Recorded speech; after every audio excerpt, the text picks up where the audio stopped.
want to follow up on what Raul said, which is that you are the ones who make the difference. You're the ones who change the votes of members of Congress. No matter how much we talk to our colleagues, it's not going to influence them if they're getting a PAC check from someone else or if they've got leadership twisting their arms.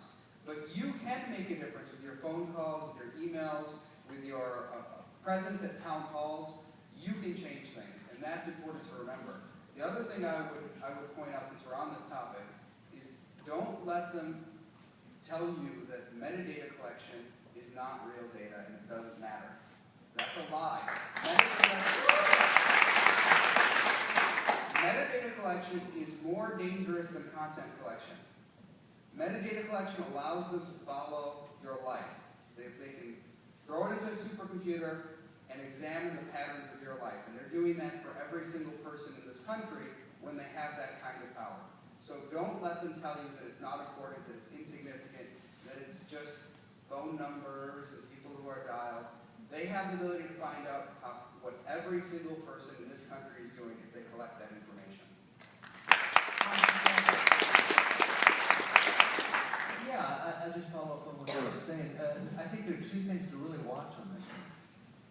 One is, Eisenhower was the one, oddly enough, that warned against the military-industrial complex.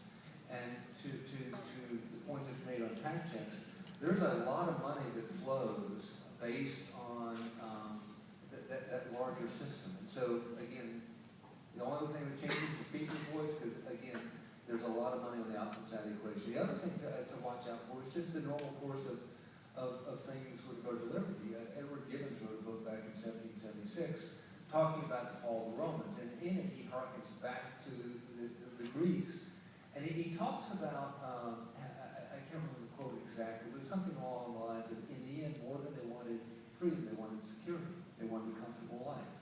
And they lost it all when the Athenians no longer wished for freedom. It goes from there, I can't remember the quote, but complacency is really something to guard against on this one, because normal course is to push the other way, and there's a military-industrial complex that's certainly going to be pushing the other way. Woo! Now, I want to have one final question. This is for each of you down the line. We'll start Congressman Massey, move to the end, I guess. You're in a room with 300 student activists from 46 states and 200 campuses. What advice do you have for them? I have to go first. Find more of you. Okay?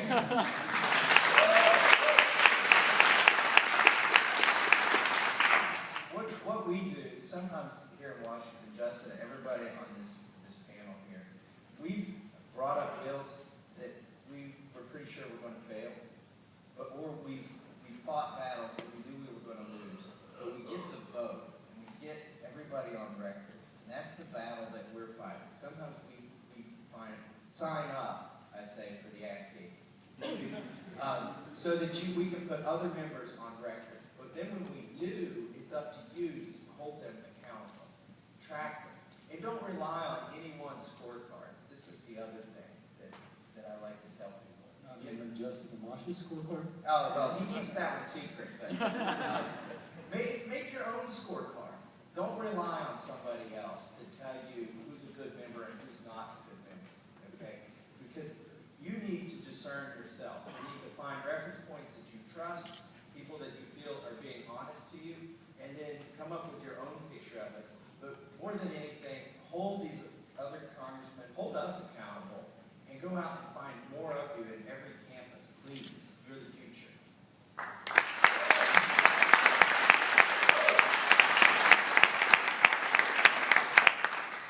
I'm going to give you a more pragmatic answer, and you may even be surprised by the answer. Pick your battles. What happens when you're young, what happens when you're full of energy, full of vigor, and piss, and all that stuff, you want to fight every single fight. And what happens is that you end up losing credibility because people stop listening to you. If you fight every fight, then you're just a gadfly on the side who's fighting everything. Pick 2 or 3 issues. Make those your issues and be passionate about those issues. You may be equally passionate about 20 others, but if you talk about 23 issues, you're going to be really, really ineffective. If you pick 3 issues that you love and you're passionate about, you will be able to move the ball every single time. And then once you've succeeded with those 3 issues, pick 3 other ones, and then pick 3 other ones. And that's how we can actually win real battles in the real world.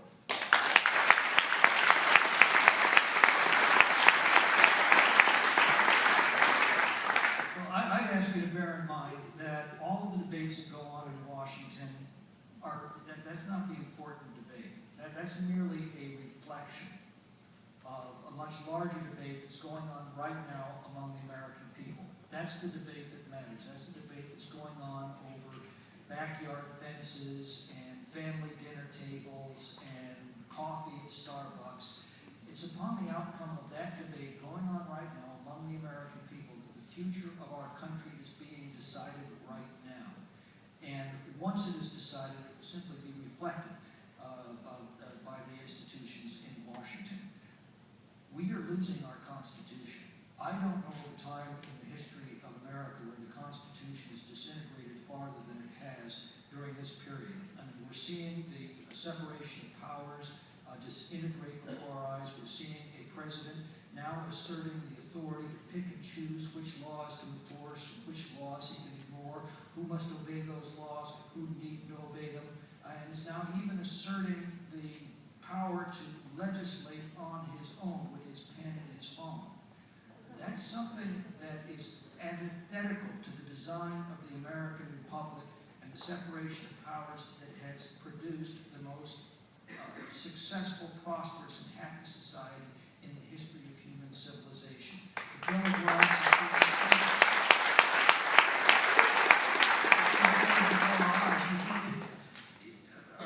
Governor Sanford mentioned the decline and fall of the Roman Republic. That has a lot of warning, I think, to all of us today. Gibbon mentioned that it was the executive authority overreaching and usurping the legislative authority that brought about the fall of the Republic. The institutions continued for another, the Roman Senate continued to meet for 400 years after the Republic had fallen, but it didn't mean the same thing.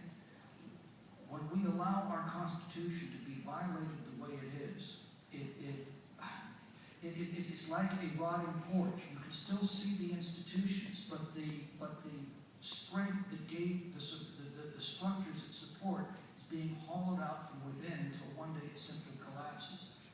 Let that not be the epitaph of the American Republic. And I truly believe it is your generation that is being called upon now by history, either to save that republic or to step back and watch it collapse.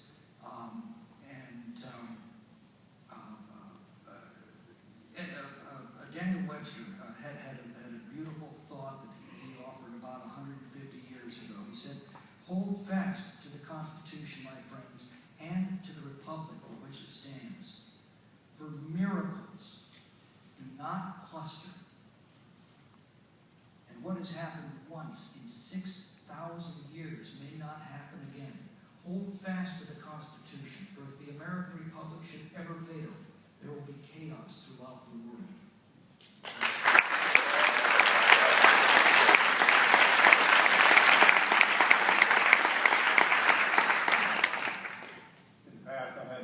Serve in the state legislature in the state of Kansas. One of the most interesting days of our short legislative sessions was the day when, probably my favorite day, when all the homeschooling families across the country came in. As a homeschooling dad, I might be a little biased, but what was strange about it was the only group that showed up in the state capitol that didn't want anything. Just leave it alone.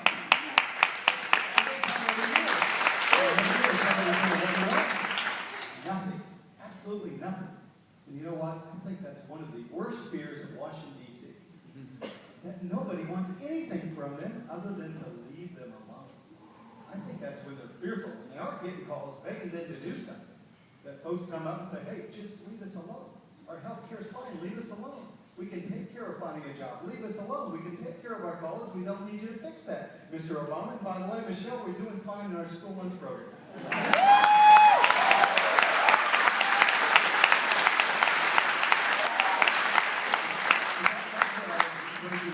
If you think they're afraid of you, you're having success.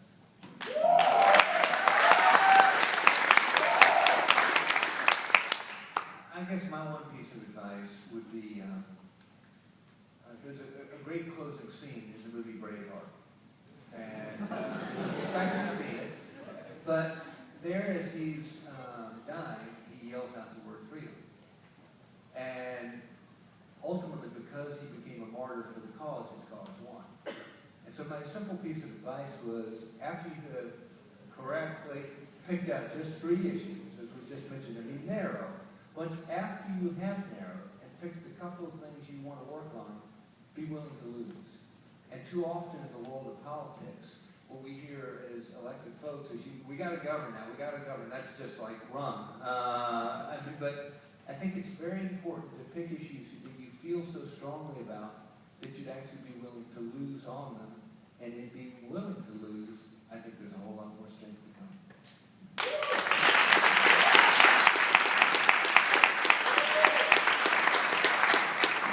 My advice would be to get off the internet and get in the streets.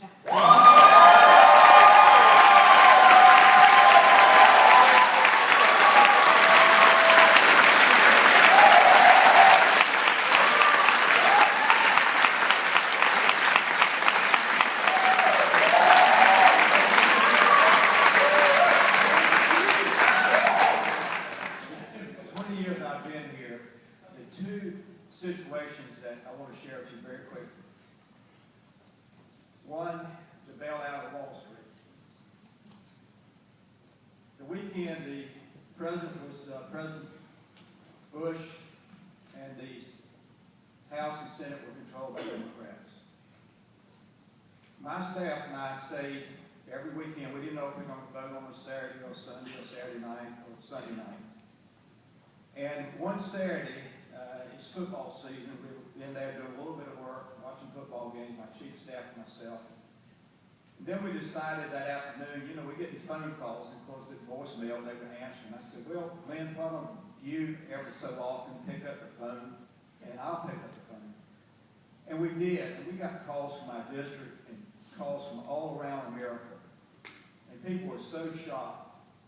You're Congressman Jones, or you're Lynn Downs, you work for Congressman Jones. Yeah, I'm here. I'm here to listen to you.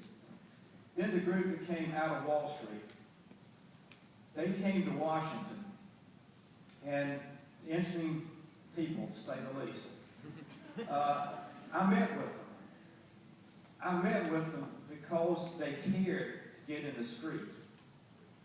I'm from North Carolina. Alex, do I agree with the Moral Monday group that's at the legislature every Monday to protest? No, but I'm so excited to see them protest.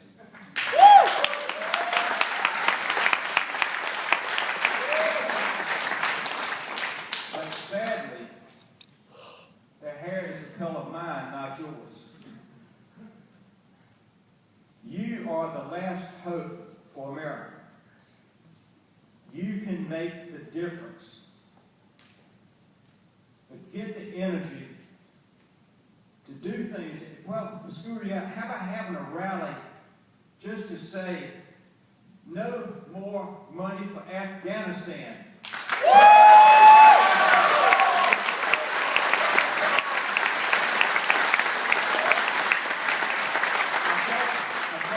Your school. I hope I'm wrong in making this statement. I doubt, unless they are libertarians like yourself, if you could get 50 students to show up. You have got to take it back, and you're not going to do it at the internet. You're going to do it by letting your voices be heard. You're going to do it by walking. You're going to be doing it by demonstrating when it's important to demonstrate. Please take it back. Don't let us ruin it for you. Thank you.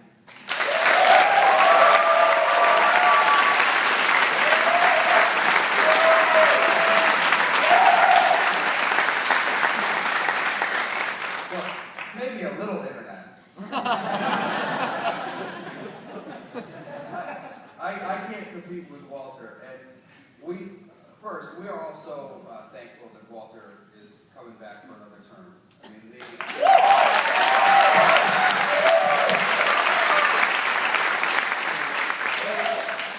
really hit him hard with the Derby campaign, and we're honored to have him back, because he's fighting for all of us and for you. So, thank you.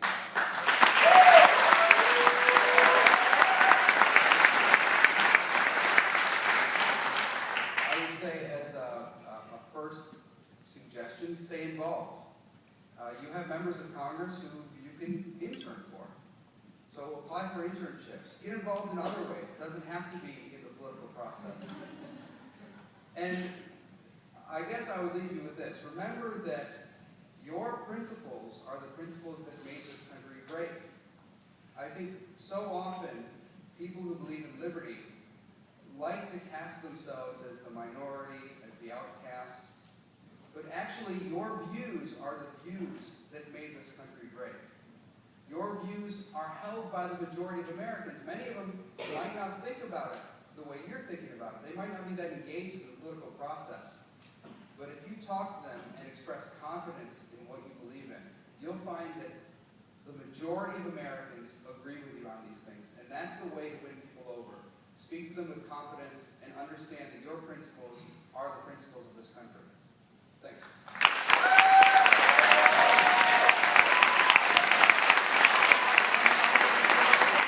Here tonight, and let's give one more big round of applause for the House of Liberty Caucus.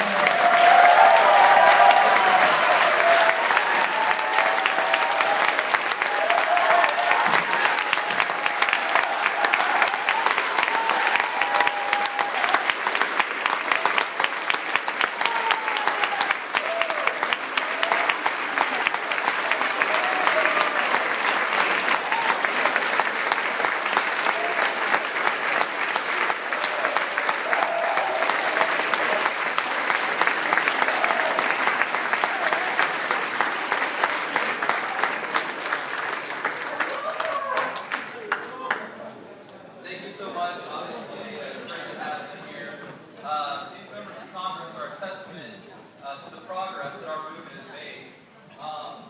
This formally concludes the opening ceremony